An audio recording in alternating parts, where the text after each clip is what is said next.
Tonight on Panorama, we go undercover to expose the bailiffs bringing misery to motorists. You want to hear the bad news or the bad news, mate? I was in shock, I really was. I mean, I couldn't believe that parking tickets had gone up that much. We investigate how £65 fines can spiral out of control.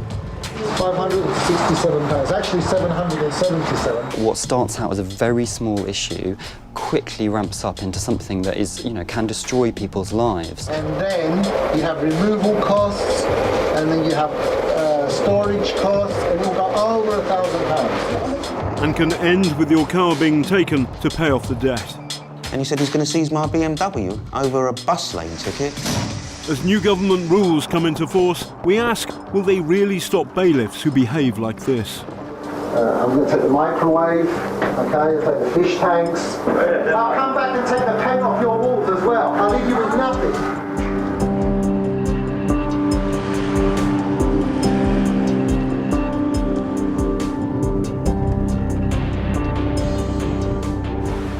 Parking is big business, with town halls in England raking in nearly £1 billion a year, a third of it from parking fines.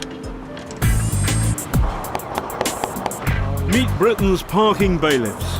They're hired by councils to make sure that motorists who notch up parking tickets don't get away scot-free. The firms they work for are worth big money, and the bailiffs can turn a tidy penny too. This job, if you do it right, I mean, the week leading up to Christmas, I took £2 for myself in 1 week.